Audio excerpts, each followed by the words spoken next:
Hello दोस्तों, मैं अरविंद कुमार आज की इस क्लास में आप सभी का स्वागत करता हूं। हम देख रहे हैं कुछ क्वेश्चंस जो एआईबी के पिछले वर्षों में पूछे गए हैं। पहला क्वेश्चन है, निम्नलिखित में से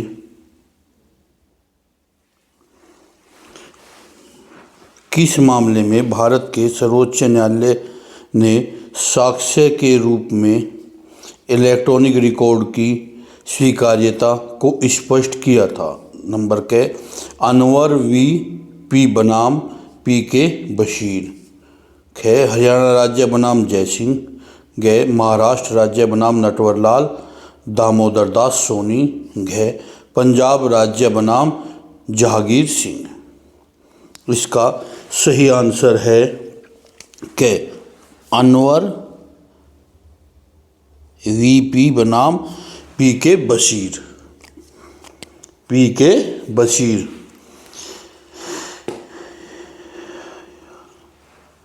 ये मामला 2014 का है।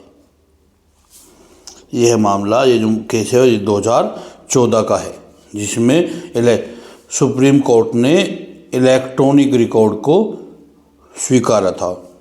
भारतीय साक्ष्य अधिनियम 1872 के आलोक ने निम्नलिखित में से कौन सा कथन गलत है? नियम 1872 के आलोक में निम्नलिखित में से कौन सा कथन गलत है? स्वीकृत हमेशा करने वाले व्यक्ति के खिलाफ जाती है। स्वीकार किए गए मामले के संबंध में स्वीकारोक्त निर्णय है। स्वीकारोक्ति एक विबंध के रूप में कार्य कर सकते हैं। स्वीकारित लिखित या मौखिक बयान है जो मुकदमे की प्रत्यक्ष स्वीकृति है। इसका सही आंसर है ख। स्वीकार किए गए मामले के संबंध में कृतिक निर्णय है। भारतीय साक्ष्य अधिनियम 1872 में आलोक में विकल्प ख से ये धारा 31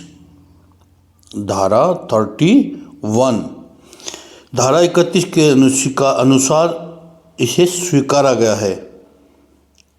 किस धारा के अनुसार स्वीकारा गया है? धारा 31 के अनुसार इसे मान्यता दी गई है। भारतीय साक्ष्य अधिनियम 1872 की निम्नलिखित में से कौन सी धारा अनुच्छेद नियम का अपवाद है? धारा 32 फर्स्ट, धारा 32 सेकंड, धारा 32 3 और धारा 32 5। इसका सही आंसर है धारा 32 फर्स्ट या 32 1, 32(1). भारतीय साक्ष्य अधिनियम 1872 में अनुचित साक्ष्य को परिभाषित नहीं किया गया है। साक्ष्य को परिभाषित नहीं किया है। अनुचित साक्ष्य वह साक्ष्य है जो साक्ष्य ऐसे व्यक्ति द्वारा किया जाता है जिसमें उस घटना को स्वयं नहीं देखा बल्कि घटना के बारे में अन्य व्यक्ति से सुना है। ठीक है भाई, बल्कि घटना को अन्य व्यक्ति से सुना है। चलिए अगला क्वेश्चन देखते हैं। निम्नलिखित में से कौन सा दीवानी प्रक्रिया संहिता 1908 के तहत एक मान्यता प्राप्त वैकल्पिक विवाद समाधान तंत्र नहीं है? मध्यस्थता, सुलह, लोक अदालत और बातचीत। इसका सही आंसर है बातचीत।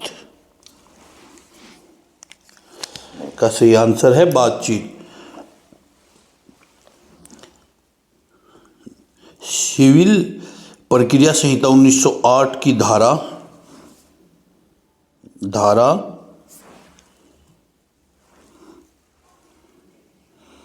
89 के अनुसार मध्यस्थता और सुलह, लोक अदालत लोग मध्यस्थता को एक मान्यता प्राप्त वैकल्पिक समाधान का तंत्र माना जाता है। ठीक है भाई। अब जो है धारा 89 को 2023 के अधिनियम संख्या 32 की धारा 59 की चौथी अनुसूची में प्रतिस्थापित किया गया है। चलिए अगला क्वेश्चन देखते हैं। लोक अदालत के संबंध में निम्नलिखित में से कौन सा कथन गलत है? लोक अदालत में किसी न्यायालय शुल्क की आवश्यकता नहीं होती है। लोक अदालत सभी दीवानी और आपराधिक मामलों में से निपट सकती है। लोक अदालत का अधिनियम एक मान्य डिग्री है। इसका सही आंसर है लोक अदालत सभी दीवानी और आपराधिक फौजदारी मामलों से निपट सकती है। ठीक है भाई। लोक अदालत सभी दीवानी और आपराधिक यानी फौजदारी मामलों से, अच्छा हाँ, इसका ये कथन गलत है। पूछा है कथन गलत है क्योंकि लोक अदालत में फौजदारी और दीवानी के मामले नहीं निपटाए जाते हैं। मध्यस्थता और सुलह अधिनियम 1996 के अनुसार मध्यस्थता करार के संबंध में निम्नलिखित में से कौन सा कथन गलत है? इसमें हमें देखना है कि कथन कौन सा हमारा गलत है। मध्यस्थता और सुलह, मध्यस्थता करार लिखित के साथ मौखिक भी हो सकता है। मध्यस्थता करार एक अलग समझौते के रूप में हो सकता है। मध्यस्थता करार एक अनुबंध में मध्यस्थता खंड के रूप में हो सकता है। मध्यस्थता करार उन सभी या कुछ विवादों के लिए हो सकता है जो पक्षकारों के बीच उत्पन्न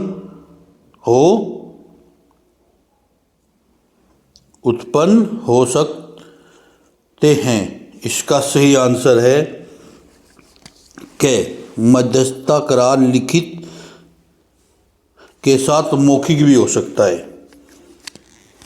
मध्यस्थता और सुलह अधिनियम 1996 की धारा 7.3 के अनुसार मध्यस्थता करार लिखित के रूप में होता है। इसलिए कथन गलत है कि मध्यस्थता करार लिखित के साथ साथ मौखिक भी हो सकता है। नहीं, मध्यस्थता करार हमेशा मोस्टली लिखित होगा, मौखिक नहीं होगा। अगला देखिए। मध्यस्थता और सुलह अधिनियम 1996 के अनुसार निम्नलिखित में से किस परिस्थिति में मध्यस्थता को चुनौती नहीं दी जा सकती? मध्यस्थता को चुनौती नहीं दी जा सकती जब उसकी स्वतंत्रता के बारे में उचित संदेह उत्पन्न होता हो, जब उसकी निष्पक्षता के बारे में उचित संदेह उत्पन्न होता हो, जब उसके पास पक्षकार द्वारा सहमत योग्यता हो, जब वह अधिनियम की 7वीं अनुसूची के अनुसार अपात्र हो जाए। इसका सही आंसर है ग, जब उसके पास पक्षकार द्वारा सहमत योग्यता हो। ठीक है भाई। मध्यस्थता और सुलह अधिनियम 1996 की धारा 12 के 3 नियम के खंड ख के अनुसार किसी मध्यस्थता पर केवल आपेक्ष किया जा सकता है यदि उसके पास पक्षकारों द्वारा तय की गई अर्हता न हो। ठीक है भाई। अगला क्वेश्चन देखते हैं। हिंदू विवाह अधिनियम 1955 के अनुसार कब दो व्यक्तियों को एक दूसरे का सौतेला रिश्तेदार कहा जा सकता है? नंबर क्या? जब वे एक ही पूर्वज के एक ही पत्नी के वंशज हों, जब वे एक ही पूर्वज की अलग अलग पत्नियों के वंशज हों, जब वे एक ही पूर्वज के अलग अलग पत्नियों की संतान हों, जब वे एक ही सामान्य पूर्वज के वंशज नहीं हों। इसका सही आंसर है ख, जब वे एक ही पूर्वज की अलग अलग पत्नियों के वंशज हों। जब वे एक ही पूर्वज की अलग अलग पत्नियों के वंशज हों। ठीक है भाई।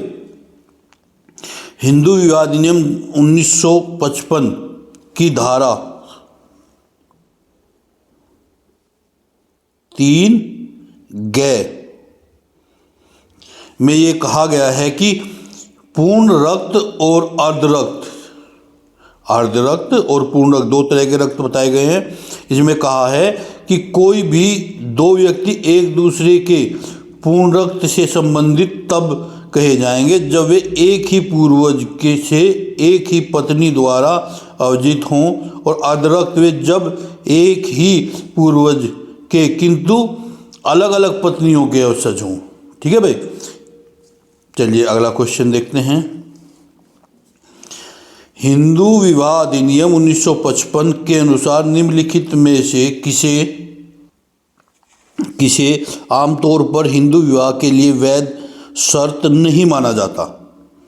इसमें कहा है वैध शर्त नहीं माना जाता। नंबर क, विवाह के समय पक्षकारों का कोई जीवन साथी जीवित नहीं होना चाहिए।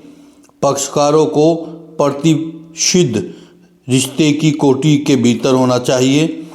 पक्षकारों को एक दूसरे के संपीड़ित नहीं होना चाहिए। पक्षकारों को मिर्गी से पीड़ित नहीं होना चाहिए। इसका सही आंसर है ख, पक्षकारों को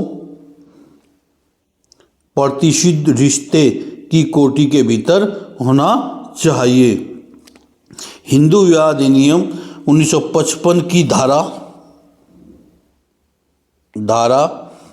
5 के अनुसार हिंदू विवाह में कुछ शर्तें दी गई हैं। हिंदू विवाह के लिए कुछ शर्तें दी गई हैं, जैसे एक, विवाह पक्षकारों का मानसिक रूप से अस्वस्थ होना। विवाह के समय वर की आयु 21 वर्ष तथा वधू की आयु 18 वर्ष पूर्ण होना। पक्षकार प्रतिष्ठित नातेदार की डिग्रियों के भीतर नहीं है होना, और पक्षकार एक दूसरे से संपीड़ित न हों। ठीक है भाई।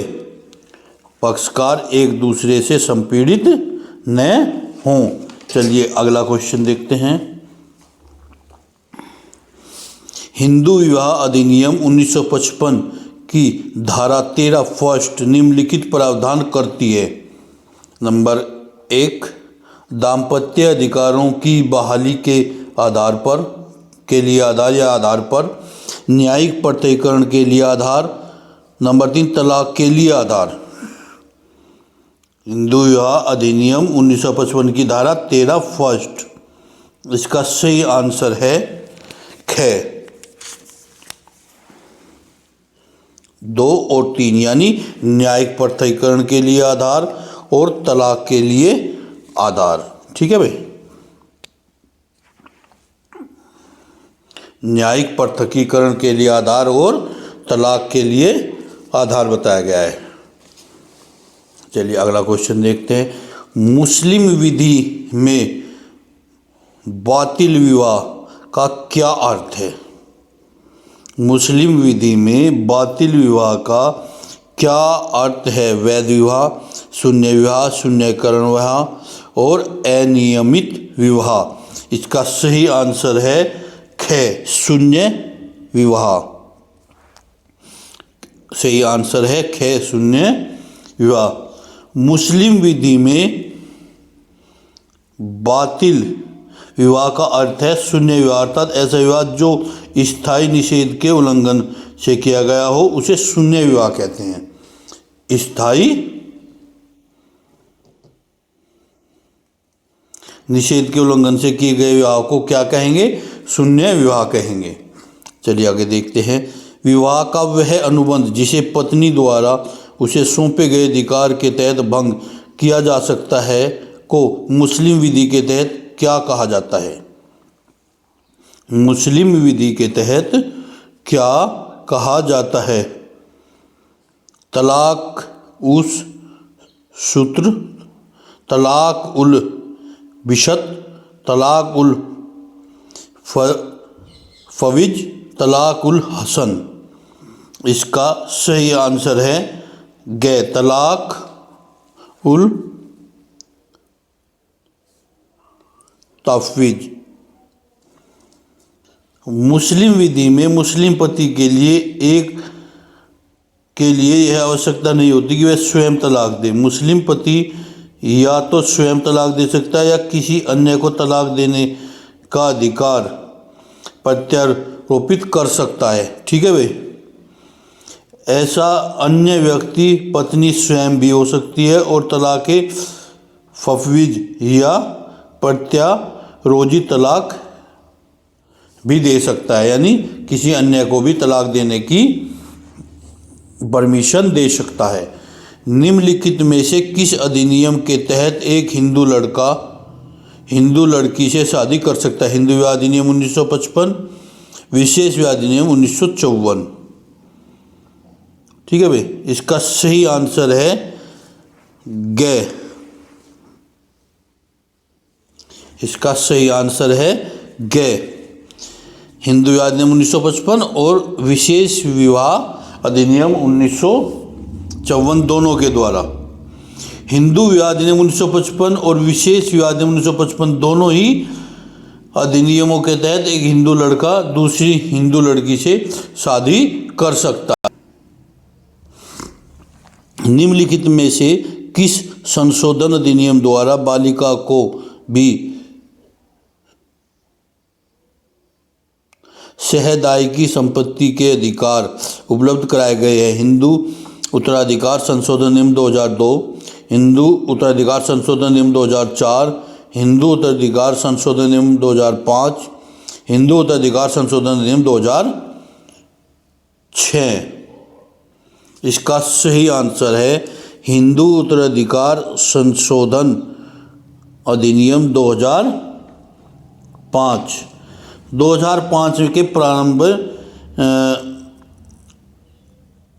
संयुक्त हिंदू परिवार में सहदायिकी की पुत्री जन्म से ही उसी ढंग से अपने अधिकार उसके पुत्र की तरह ही होंगे और उन्हें भी संपत्ति का अधिकार होगा। वैध दत्तक ग्रहण के लिए दत्तक पिता और दत्तक पुत्री के बीच आयु का अंतर कितना होना चाहिए? यानी जिसे हम अडॉप्ट कर रहे हैं उसके में और उसकी पुत्री में जो अडॉप्ट कर रहा है उसमें आयु का अंतर कितना होना चाहिए? इसका सही आंसर है क 15 वर्ष, ख 18 वर्ष, ग 21 वर्ष। कोई विशिष्ट आयु अंतर आवश्यक नहीं है।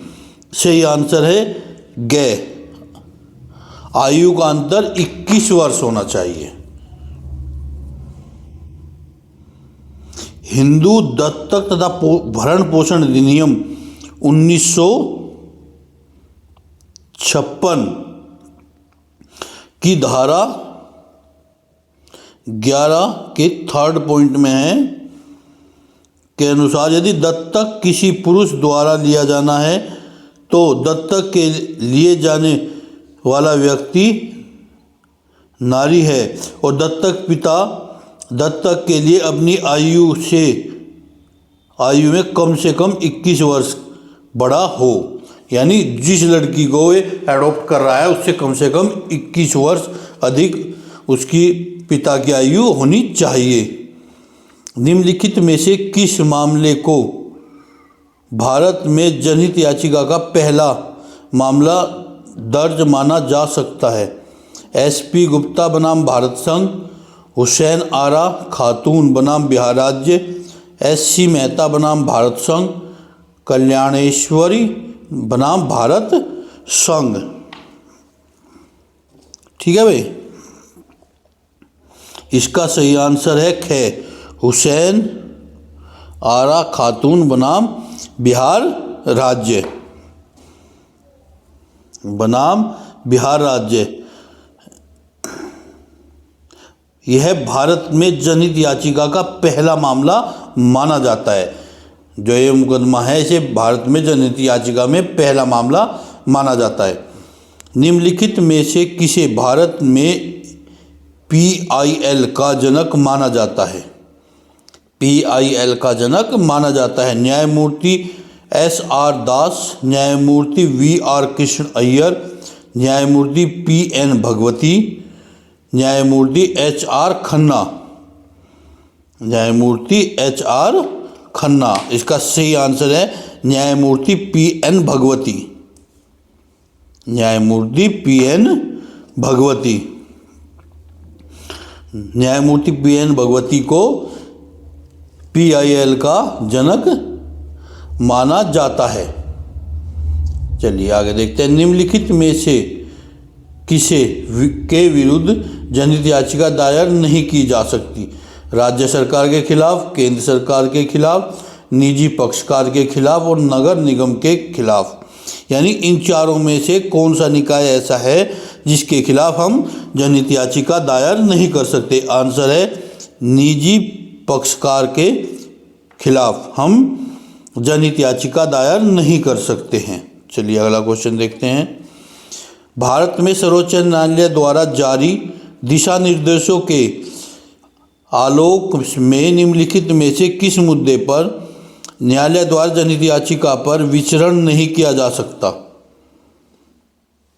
नंबर क बंधुआ मजदूरी के मामले में, नंबर ख समय से पहले रिहा के लिए जेल से याचिका, अपेक्षित बच्चों के से संबंधित मामला, और नंबर घ मामला दर्ज करने से इनकार करने पर पुलिस के खिलाफ याचिका। इसका सही आंसर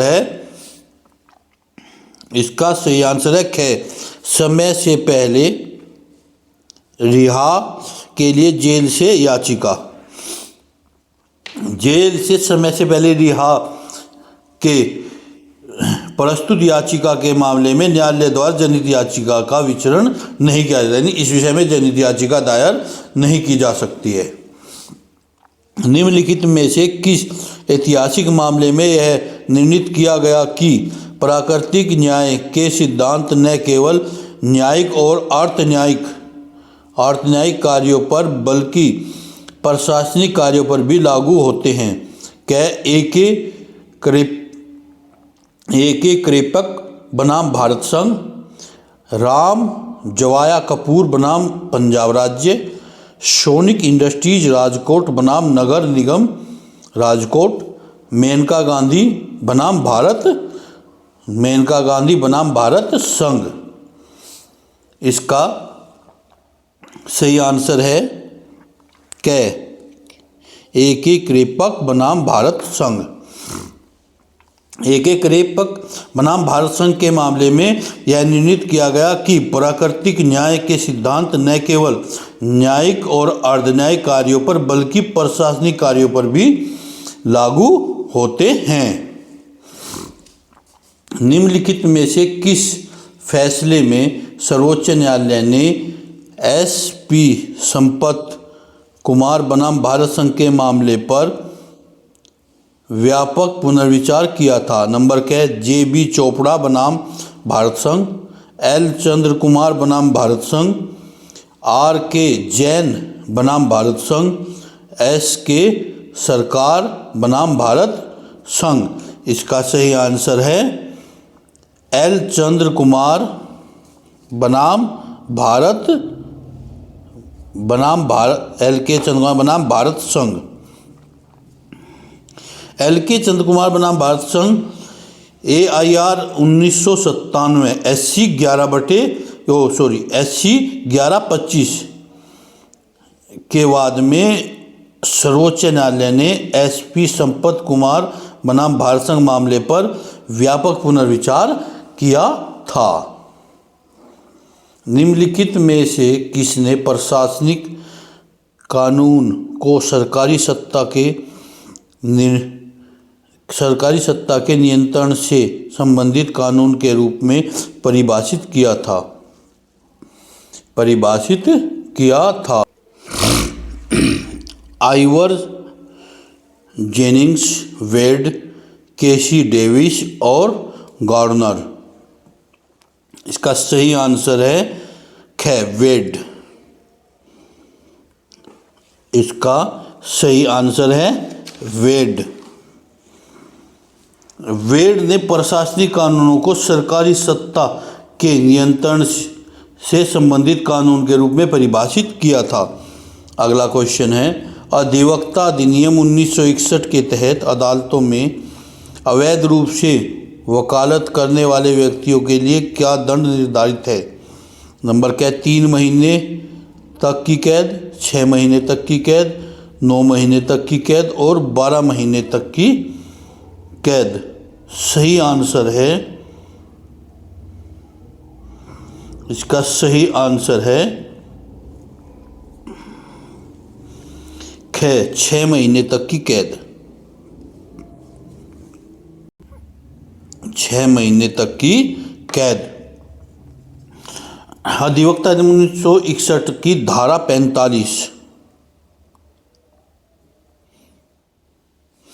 धारा 45 में यह कहा गया है कि किसी ऐसे न्यायालय में या किसी ऐसे प्राधिकरण या व्यक्ति के समक्ष जिसके समक्ष वह इस अधिनियम के उपबंधों के अधीन विधि व्यवसाय करने का हकदार नहीं है, विधि व्यवसाय करेगा, कारावास से जिसकी अवधि 6 माह तक हो सकती है। अधिवक्ता अधिनियम 1961 का कौन सा प्रावधान बार काउंसिल ऑफ इंडिया को अधिवक्ताओं द्वारा पालन किए जाने वाले पेशे, आचरण और शिष्टाचार के मानक निर्धारित करने का अधिकार देता है? धारा 42, धारा 42A, धारा 48 और धारा 49। धारा, इसका सही आंसर है धारा 49। अधिवक्ता अधिनियम 1961 की धारा 49 भारतीय बार काउंसिल ऑफ इंडिया के नियम बनाने की साधारण शक्ति के रूप में प्रावधान करती है। बार काउंसिल ऑफ इंडिया के नियमों के अनुसार निम्नलिखित में से कौन सा गलत है? अधिवक्ता ऐसे किसी भी मामले में पैरवी कर सकता है जिसमें उसका स्वयं का आर्थिक हित हो। अधिवक्ता हर समय निर्धारित पोशाक में ही अदालत में उपस्थित होगा। अधिवक्ता अपने मुवक्किल के लिए जमानतदार के रूप में खड़ा नहीं होगा। अधिवक्ता किसी भी अनुचित साधन से अदालत में फैसले को प्रभावित नहीं करेगा। इसका सही आंसर है क। अधिवक्ता ऐसे किसी भी मामले में पैरवी नहीं कर सकता जिसमें उसका स्वयं का हित हो। बार काउंसिल ऑफ इंडिया के नियम 9, रूल 9 और अध्याय 5, चैप्टर 5 और भाग 3 में अधिवक्ता ऐसे किसी मामले में पैरवी नहीं कर सकता जिसमें उसका स्वयं का आर्थिक हित हो। निम्नलिखित में से कौन सा प्राधिकारी बार काउंसिल ऑफ इंडिया के अनुशासनात्मक समिति द्वारा किए गए आदेश के विरुद्ध अपीलीय प्राधिकारी के रूप में कार्य करता है? बल्कि बार काउंसिल ऑफ इंडिया का अध्यक्ष, बार काउंसिल ऑफ इंडिया का उपाध्यक्ष, उच्च न्यायालय और भारत का सर्वोच्च न्यायालय। इसका सही आंसर है भारत का सर्वोच्च न्यायालय। अधिवक्ता अधिनियम 1961 की धारा 38, धारा 38 में यह कहा गया है कि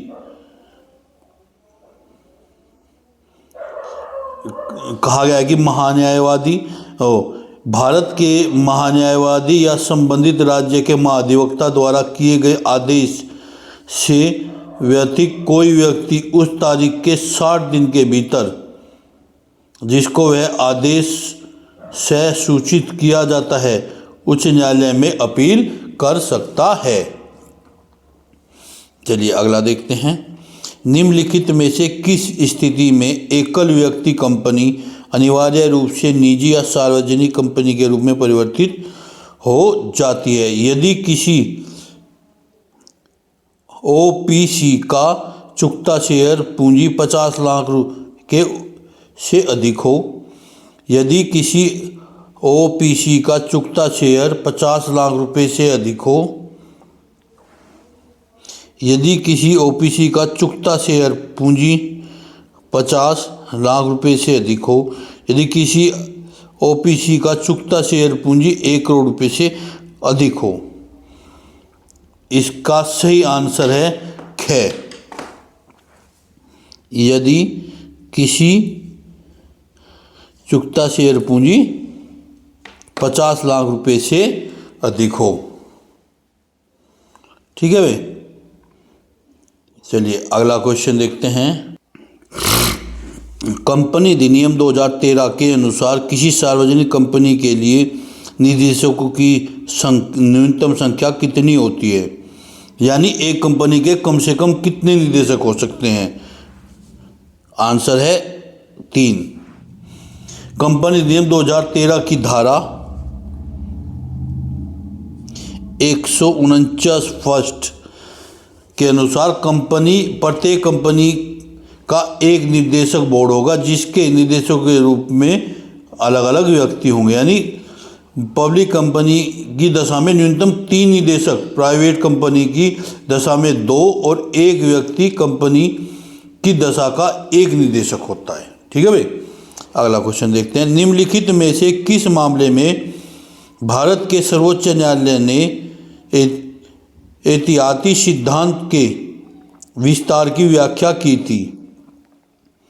वेल्लोर नागरिक कल्याण मंच बनाम भारत संघ, पीए प्रदूषण नियंत्रण बोर्ड बनाम MV Naidu, Indian Council for innovator league action बनाम Union of India, SC Mehta बनाम कमलनाथ। इसका सही आंसर जो है इसमें दिया नहीं गया। इसके सभी आंसर इस समय जो आंसर इसमें दिए गए हैं सारे आंसर गलत है और इसीलिए ये क्वेश्चन हटा दिया गया था। चलिए अगला क्वेश्चन देखते हैं। निम्नलिखित में से कौन सा पर्यावरण कानून में लोक न्यास सिद्धांत पर एक ही ऐतिहासिक मामला है? वेल्लोर नागरिक कल्याण मंच बनाम भारत संघ, ओल्गा टेलिस बनाम बम्बई नगर निगम, Indian Council for innovator league action बनाम Union of India, S C Mehta बनाम कमल नाथ। इसका सही आंसर है घ, एस सी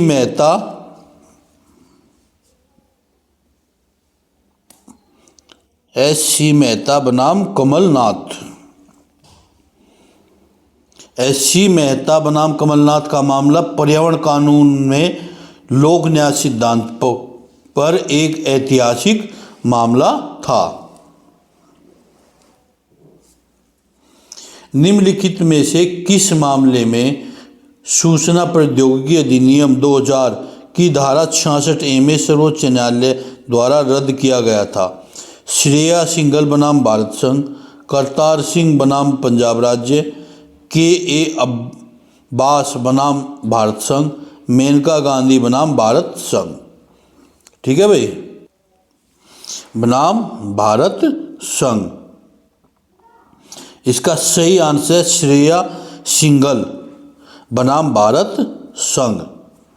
श्रेया सिंघल बनाम भारत संघ AIR 2015 SC 1523 में के बाद में सूचना प्रौद्योगिकी नियम 2002 की धारा 66 को सर्वोच्च न्यायालय द्वारा रद्द कर दिया गया था। सर्वोच्च न्यायालय द्वारा रद्द कर दिया गया था।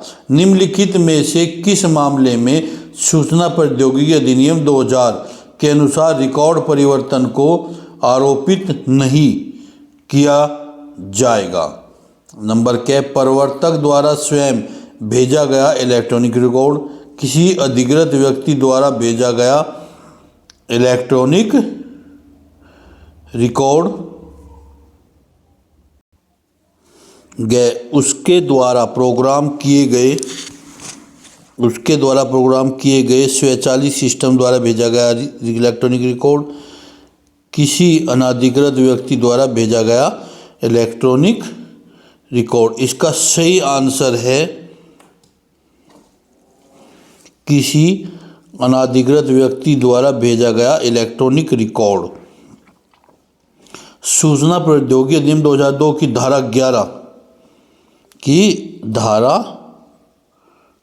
11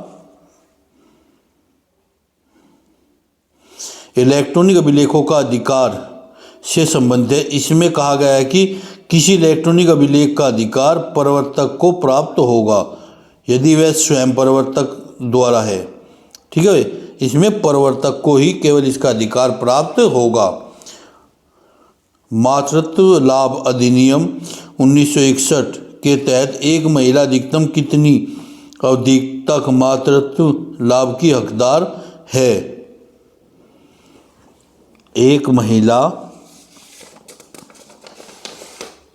कितने समय तक मातृत्व लाभ की हकदार है? नंबर क्या? 6 सप्ताह, 8 सप्ताह, 12 सप्ताह, 26 सप्ताह।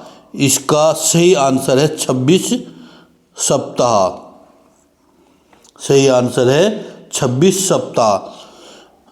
मातृत्व लाभ अधिनियम 1961 की धारा 5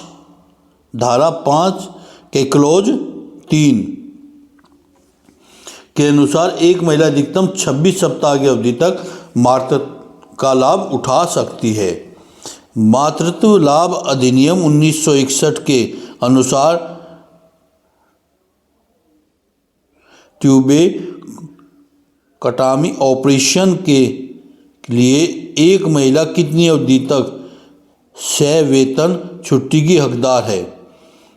एक महिला कितनी अवधि तक सवेतन छुट्टी की हकदार है? इसका आंसर है 2 सप्ताह। मातृत्व लाभ अधिनियम 1961 की धारा 9 के अनुसार 9 में इसका प्रावधान दिया गया है। अगला चलिए, फैक्ट्री अधिनियम 1948 के अनुसार किसी भी फैक्ट्री में कम से कम एक कैंटीन होने के मूल रूप से नियोजित श्रमिकों की संख्या कितनी होनी चाहिए? श्रमिकों की संख्या कितनी होनी चाहिए? 100, 150, 200, 250। सही आंसर है 250। किसी फैक्ट्री में कैंटीन होने के लिए कितने श्रमिक? 250। कारखाना अधिनियम 1948 की धारा 46 फर्स्ट के अनुसार उन कारखानों के लिए जिनमें अधिकतम 250 से अधिक कर्मकार नियोजित हैं, राज्य सरकार नियम यह अपेक्षा कर सकेगा कि उसमें एक कैंटीन का प्रबंधन होना चाहिए। औद्योगिक विवाद अधिनियम 1947 के अनुसार निम्नलिखित में से कौन श्रमिक की परिभाषा में शामिल नहीं है? 6000 मासिक वेतन प्राप्त करने वाला पर्यवेक्षक, 8000 मासिक वेतन प्राप्त करने वाला पर्यवेक्षक, 10,000 मासिक वेतन प्राप्त करने वाला पर्यवेक्षक, 12,000 मासिक वेतन प्राप्त करने वाला पर्यवेक्षक। इसका सही आंसर है 12,000 मासिक वेतन प्राप्त करने वाला पर्यवेक्षक। औद्योगिक विवाद अधिनियम 1947 के अंतर्गत 12,000 मासिक वेतन प्राप्त करने वाला पर्यवेक्षक श्रमिक की परिभाषा में शामिल नहीं है। कि धारा 2 में श्रमिकों की के लिए परिभाषित किया गया है। अपकृत्य को अपकृत्यपूर्ण दायित्व मुख्य रूप से कानून द्वारा निर्धारित कर्तव्य के उल्लंघन से उत्पन्न होता है। यह कर्तव्य आमतौर पर व्यक्तियों के प्रति है और इसका उल्लंघन अब निर्धारित क्षति के लिए कार्यवाही द्वारा निवारणीय है के रूप में परिभाषित किया है। Number 1 Lindsell, number 2 Pollock, number 3 Salmond, number 3 Winfield. सही आंसर है विनफील्ड। सही आंसर है विनफील्ड। लूसेस्टर ग्रामर स्कूल का मामला निम्नलिखित में से किस महत्वपूर्ण सूक्ति से संबंधित है?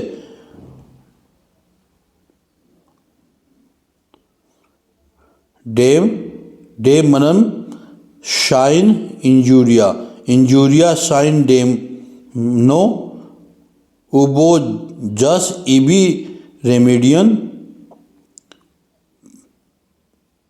पोल्टी नॉन फिट इंजूरियन। इसका सही आंसर है डेमन शाइन इंजूरियन। डेमन शाइन इंजूरियन। मोटर वाहन अधिनियम 1988 का निम्नलिखित में से कौन सा प्रावधान बिना दोष दायित्व से संबंधित है? बिना दोष दायित्व से संबंधित है। धारा 140, धारा 151, धारा 162, धारा 128। सही आंसर है धारा 140। मोटर यान अधिनियम 1988 की धारा 140 त्रुटि न होने के सिद्धांत पर कतिपय मामलों में प्रतिकार का संदेह करने का दायित्व के विश्व का प्रावधान करती है। ठीक है भाई। उपभोक्ता संरक्षण अधिनियम 2019 के तहत उपभोक्ता संरक्षण अधिनियम 2019 के तहत कितने उपभोक्ता अधिकारों की पहचान की गई है? इसका सही आंसर है 6 उपभोक्ता अधिकारों की पहचान की गई है। उपभोक्ता अधिनियम 2019 के तहत 6 उपभोक्ता अधिकार हैं, यानी सुरक्षा का अधिकार, सूचना का अधिकार, चुनने का अधिकार, सुनने का अधिकार, निवारण का अधिकार, उपभोक्ता शिक्षा का अधिकार। इन्हें धारा 2 के 9 में दिया गया है। ठीक है भाई। अगला चलिए, उपभोक्ता संरक्षण अधिनियम 2019 के तहत गठित निम्नलिखित में से कौन सा निकाय अधिनियम के तहत उपभोक्ता के अधिकार के संवर्धन और संरक्षण पर सलाह देने के लिए अधिकृत है? नंबर क्या है? केंद्रीय उपभोक्ता संरक्षण प्राधिकरण, केंद्रीय उपभोक्ता संरक्षण परिषद, राज्य उपभोक्ता संरक्षण प्राधिकरण, राज्य उपभोक्ता संरक्षण परिषद। इसके जो चारों ऑप्शन हैं कोई भी इसमें मेल नहीं खाता, इसलिए हटा दिया गया था। के तहत धारा 5 के तहत केंद्रीय परिषद का उद्देश्य अधिनियम के अधीन उपभोक्ता के अधिकारों के संवर्धन और संरक्षण पर सलाह देना है।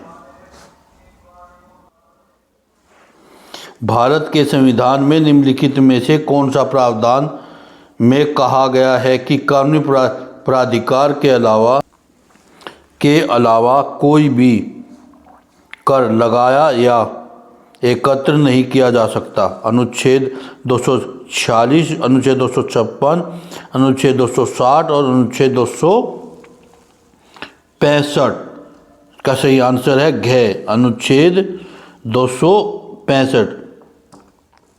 भारतीय संविधान अनुच्छेद 265 के अनुसार कोई भी कर विधि के प्राधिकार से अधिरोपित या संग्रहित किया जाएगा, अन्यथा नहीं किया जाएगा। आयकर अधिनियम 1961 के अनुसार 31 मार्च 2020 को नव स्थापित किसी व्यवसाय या पेशे के मामले में निम्नलिखित में से कौन सा पहला पिछला वर्ष होगा? 1 अप्रैल 2019 से शुरू और 31 मार्च 2020 को समाप्त। ठीक है भाई, 31 मार्च 2020 से शुरू और 31 मार्च 2020 को समाप्त। इसका सही आंसर है 31 मार्च 2020 से शुरू और 31 मार्च 2020 को समाप्त होगा। ठीक है भाई। आयकर अधिनियम 1961 के अनुसार किसी व्यक्ति को किसी भी पिछले वर्ष में भारत का एक निवासी माना जाता है यदि वह पिछले वर्ष में निम्नलिखित दिनों की अवधि के लिए भारत में रह रहा हो। क 180 दिन, ख 182 दिन, ग 184 दिन, घ 186 दिन। इसका सही आंसर है ख 182 दिन। इसमें कहा गया है कि 2000 भारत अधिकार अधिनियम 2013 की धारा 25 के अनुसार कलेक्टर और धारा 19 के अनुसार अधिक पोषण के प्रकाशन की तारीख से 12 माह की अवधि के भीतर अधिनिर्णय करेगा और यदि उस अवधि के भीतर अधिनिर्णय करेगा और यदि उस अवधि के भीतर कोई अधिनिर्णय नहीं किया जाता है तो भूमि के अर्जन की समस्त प्रक्रिया ठीक होंगी। आयकर अधिनियम 1961 के निम्नलिखित में से किस प्रावधान के तहत आय को परिभाषित किया गया है? धारा 2 के 31 में, धारा 2 के 24 में, धारा 2 के 9 में और धारा 3 में। धारा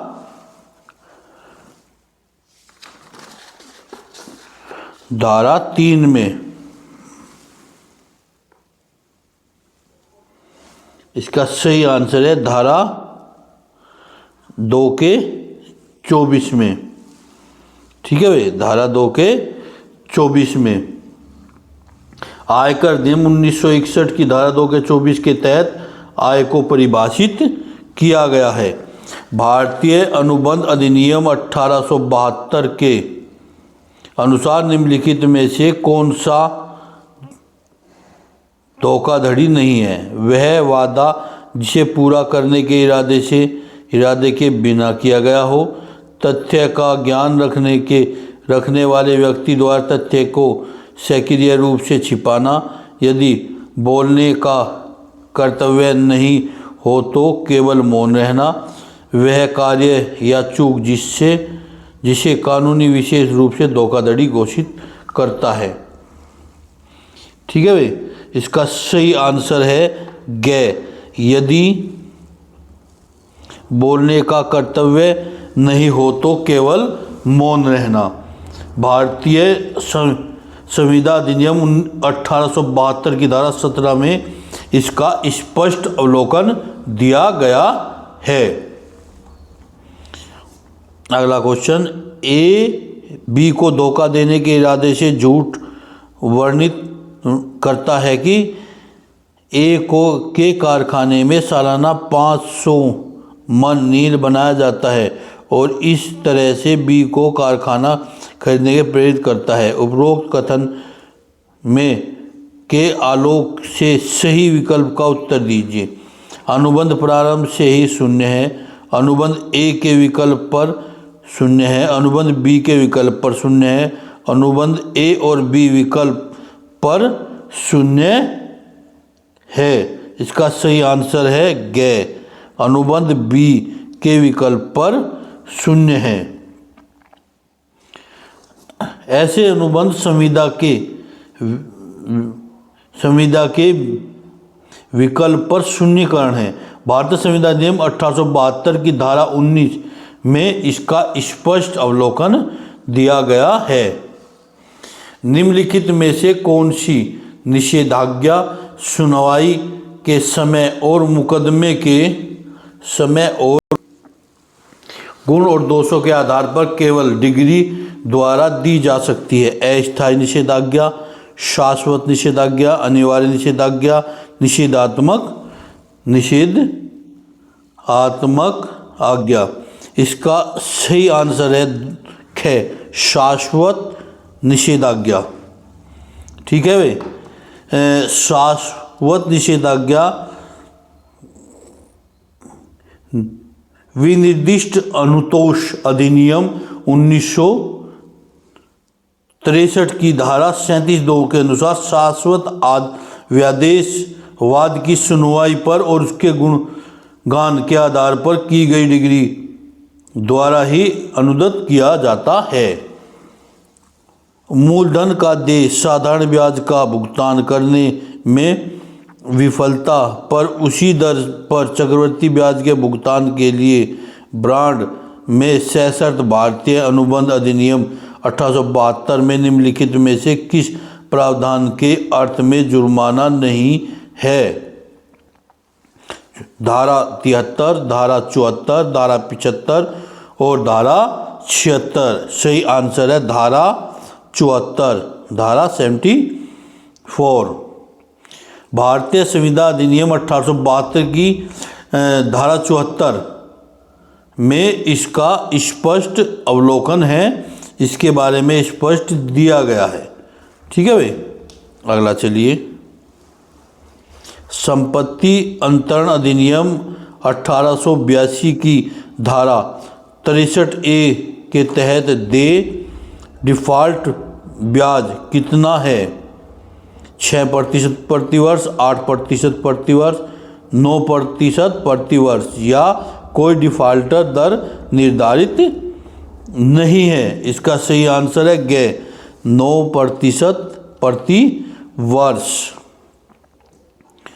संपत्ति अंतरण अधिनियम 1882 की धारा 63 के बंधक संपत्ति के में अभिवृद्धि के विषय में प्रावधान करती है और धारा 63 के 2 के तहत दे डिफ़ॉल्टर ब्याज 9% प्रतिवर्ष की दर से दे होगा।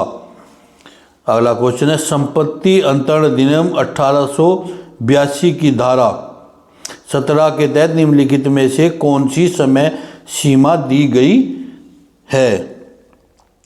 अंतरित का जीवन काल, अंतरण की तारीख से 18 वर्ष की अवधि, क और ख जिसकी अवधि अधिक हो, घ न तो क और न ही ख। इसका सही आंसर है ख, अंतरण की तारीख से 18 वर्ष की अवधि। संपत्ति अंतरण अधिनियम धारा 17 संचयन के सिद्धांत के विषय में प्रावधान करती है और 17 फर्स्ट में के अनुसार जहां की संपत्ति के किसी अंतरण के निर्बंध निर्दिष्ट करती है तथा उसी संपत्ति के उद्भव, आय और व्यय के विषय में बताती है। चलिए अगला देखिए। परक्रम्य लिखित अधिनियम 1881 के अनुसार निम्नलिखित में से कौन सा परक्रम्य लिखित नहीं है?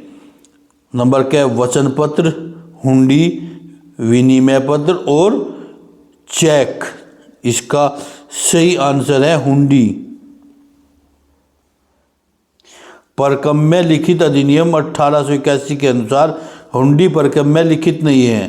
परक्रम्य लिखित अधिनियम 1881 की धारा 13 के अनुसार परक्रम्य लिखित से या तो आदेश या वाहक और देय वचन पत्र, विनिमय पत्र और चेक अभिप्रेरित है। चलिए अगला देखिए। परक्रम्य लिखित अधिनियम 1881 के आलोक में यदि परक्रम्य लिखित पर ब्याज दर का उल्लेख नहीं है तो किस दर से ब्याज लिया जाएगा? 6% प्रतिवर्ष, 10% प्रतिवर्ष, 18% प्रतिवर्ष और 20% प्रतिवर्ष। दे नहीं है तो इसका सही आंसर होगा 18% प्रतिवर्ष। परक्रम्य विधि लिखित अधिनियम 1861 में की धारा 80 के अनुसार यदि परक्रम्य लिखित में ब्याज की दर विनिर्दिष्ट नहीं है तो प्रतिवर्ष 18% की दर से ब्याज लिया जाएगा।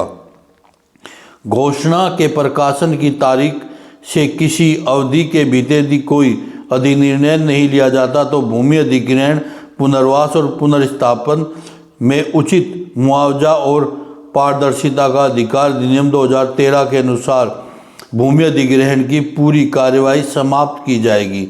नंबर क्या है 6 महीने, 12 महीने, नंबर क्या है 13 महीने और नंबर है 24, नंबर है क्या है 24 महीने।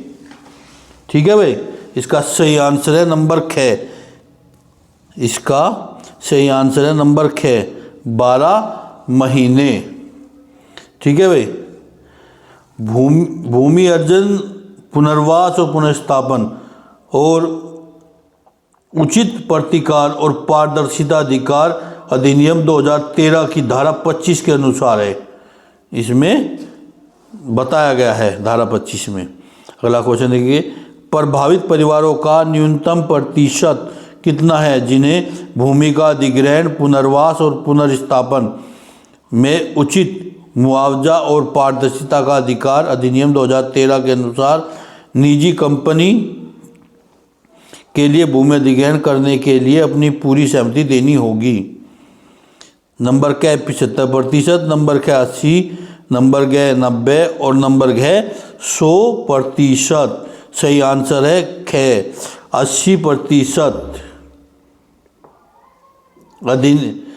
पारदर्शिता अधिनियम 2013 की धारा 2 के क्लोज 2 के अनुसार। अगला क्वेश्चन देखिए, कल्पना कीजिए कि एक IPL टीम अपने कपड़ों की रेंज बेचने के लिए कंपनी स्थापित करती है। टीम किस प्रकार की बौद्धिक संपदा का उपयोग यह दिखाने के लिए कर सकती है कि कपड़े उनके द्वारा बनाए गए हैं। नंबर 1 पेटेंट, भौगोलिक संकेत, ट्रेडमार्क और पंजीकरण डिवाइस। का सही अर्थ है, आंसर है ट्रेडमार्क। ट्रेडमार्क अधिनियम 1919 की धारा 2 य और ख में व्यापार चिन्हित की परिभाषा दी गई है। ठीक है भाई, अगला चलिए, आमतौर पर पेटेंट की अवधि कितनी होती है? 10 वर्ष, 20 वर्ष, 25 वर्ष या 50 वर्ष? इसका सही आंसर है ख, 20 वर्ष।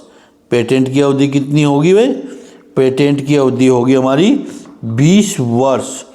पेटेंट अधिनियम 1970 की धारा 53 फर्स्ट के अनुसार पेटेंट की अवधि, पेटेंट के लिए आवेदन के फाइल किए जाने की तारीख से 20 वर्ष तक पेटेंट की अवधि होगी। ठीक है भाई, आज के लिए इतना ही, मिलते हैं अगली क्लास में।